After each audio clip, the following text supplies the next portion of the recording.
Assalamualaikum warahmatullahi wabarakatuh. Saya Andias Melaksan dari kelas PTIKD dengan NIM 220209502033. Sini saya akan menjelaskan materi dari MIT UTS PKN. Yang pertama adalah hakikat dan urgensi identitas nasional. Pertama yaitu adalah pengertian identitas nasional. Pengertian identitas nasional adalah suatu ciri yang dimiliki dari sebuah bangsa secara fisiologi yang membedakan bangsa tersebut dengan bangsa yang lainnya. Berdasarkan pengertian tersebut, maka setiap bangsa di dunia ini akan mempunyai identitas sendiri-sendiri sesuai dengan keunikan, ciri-ciri, sifat, serta karakter dari bangsa tersebut. Identitas nasional sangat ditentukan oleh proses bagaimana bangsa tersebut terbentuk secara historis. Yang kedua adalah hakikat identitas nasional kita sebagai bangsa di dalam kehidupan berbangsa dan bernegara adalah Pancasila yang aktualisasinya tercermin dalam penataan kehidupan kita dalam arti yang luas. Misalnya, dalam aturan perundang-undangan atau moral yang secara normatif diterapkan di dalam bermasyarakat atau berinteraksi baik itu di dalam tataran nasional maupun ataupun internasional. Nah, unsur-unsur yang pembentuk dari identitas nasional ini adalah salah satunya yaitu suku bangsa. Suku bangsa adalah golongan sosial yang khusus bersifat adskriptif atau ada sejak lahir, yang sama coraknya dengan golongan jenis kelamin dan umur.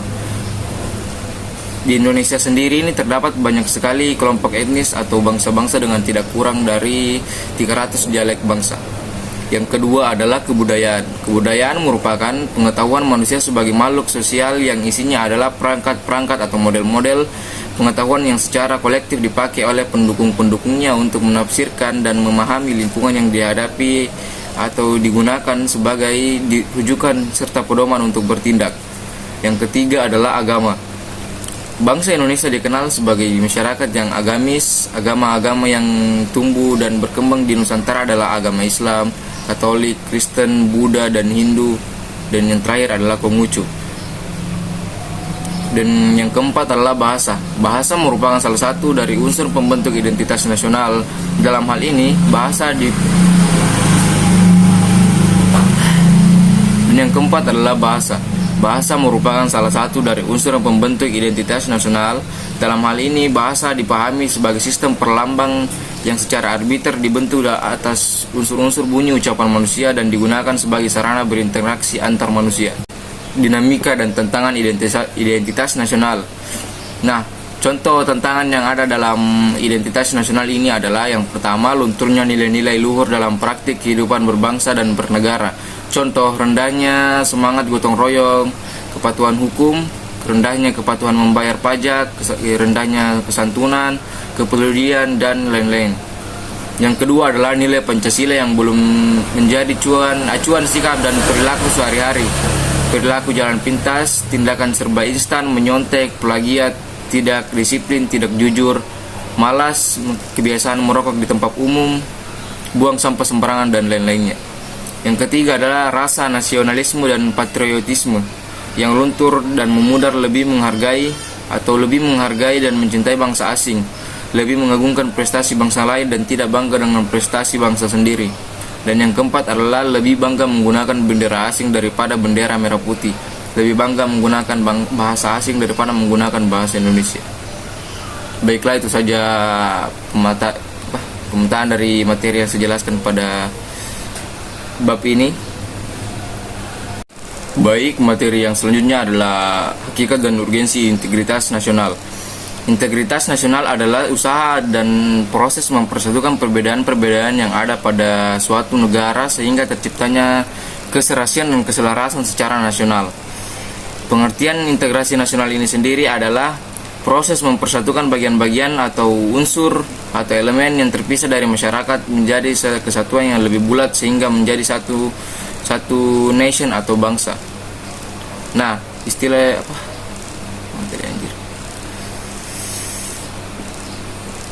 Misalnya, Kurana pada tahun 2010 menyatakan integrasi nasional adalah kesadaran identitas bersama di antara warga negara. Ini berarti bahwa meskipun kita memiliki kasta yang berbeda, agama dan daerah, dan berbicara secara bahasa yang berbeda, kita mengakui kenyataan bahwa kita semua adalah satu. selanjutnya adalah dalam tataran integrasi politik terdapat dimensi vertikal dan horizontal. Dimensi yang bersifat vertikal menyangkut hubungan elit dan massa, lebih baik antara elit politik dengan massa pengikut atau antara penguasa dan rakyat, guna menjembatani celah perbedaan dalam rangka pengembangan proses politik yang partisipatif. Dimensi horizontal menyangkut hubungan yang berkaitan dengan masalah teritorial antar daerah, antar suku, umat beragama, dan golongan masyarakat Indonesia. Dimensi integrasional terdiri atas integrasi politik, yang kedua adalah integrasi ekonomi, dan yang terakhir adalah integrasi sosial budaya. Nah, jenis-jenis integrasi nasional sendiri ini terbagi atas 5. Yang pertama adalah integrasi bangsa. Integrasi bangsa ini menunjuk pada proses penyatuan berbagai kelompok budaya dan sosial dalam satu kesatuan wilayah dan dalam suatu pembentukan identitas nasional. Yang kedua adalah integrasi wilayah. Integrasi wilayah menunjuk pada masalah pembentukan wewenang kekuasaan nasional pada pusat di atas, unit-unit sosial yang lebih kecil yang beranggotakan kelompok-kelompok sosial budaya masyarakat tertentu. Yang ketiga adalah integrasi sosial elit massa.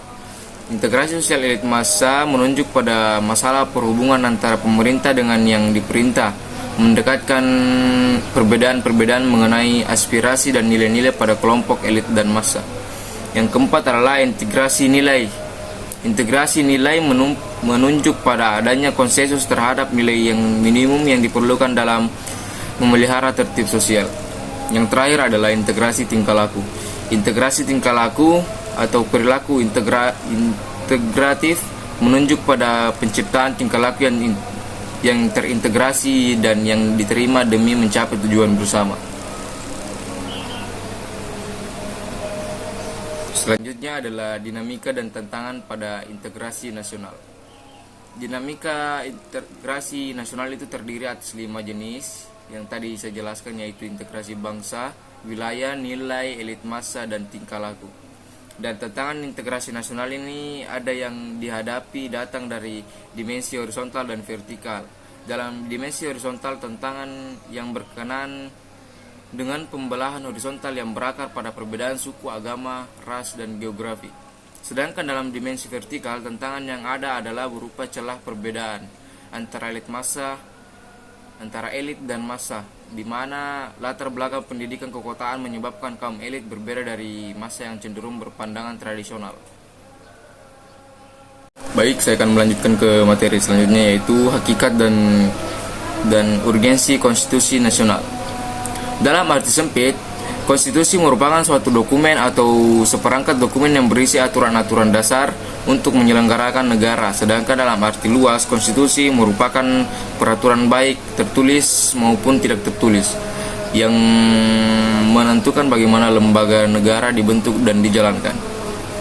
Fungsi konstitusi sebagai landasan konstitusionalisme.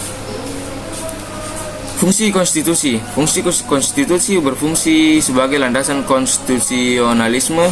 Landasan konstitusionalisme adalah landasan berdasarkan konstitusi, baik konstitusi dalam arti luas maupun konstitusi dalam arti sempit, yaitu yang dijelaskan oleh Astim Rianto pada tahun 2009.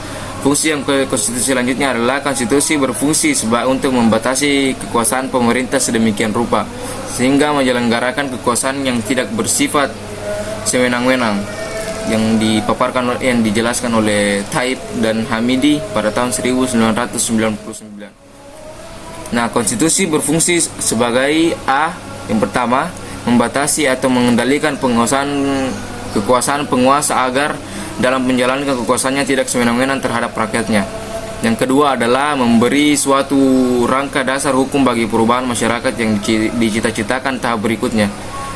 Dan yang ketiga adalah dijadikan landasan penyelenggaraan negara menurut suatu sistem ketatanegaraan tertentu yang dijunjung tinggi oleh semua warga negaranya.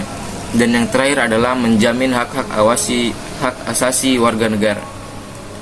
Dan materi yang terakhir di sini adalah dinamika dan tantangan konstitusi nasional. Dinamika dan tantangan Dinamika pada konstitusi di Indonesia di sini adalah dinamika pelaksanaan Undang-Undang 1945 sebagai konstitusi Indonesia. Yang pertama adalah periode 18 Agustus 1945 sampai dengan 27 Desember 1949, berlaku pada Undang-Undang 1945. Dan yang kedua, Konstitusi RIS berlaku 27 Desember 1949 sampai dengan 17 Agustus 1950. Undang-undang pada tahun 1950 berlaku sampai 17 Agustus 1950 sampai 5 Juli 1959. Yang keempat, Undang-Undang 1945 berlaku 5 Juli 1959 sampai dengan 1966. Yang kelima adalah Undang-Undang 1945 pada tahun 1966 sampai dengan tahun 1999. Dan yang keenam adalah Undang-Undang 1945 Amandemen 1999 berlaku pada tahun 1999 sampai sekarang.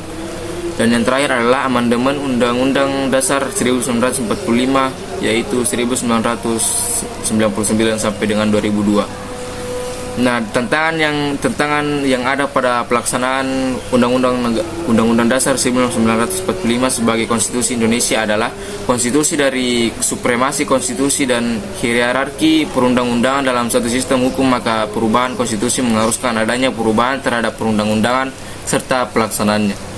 Sekian materi dari saya. Assalamualaikum warahmatullahi wabarakatuh.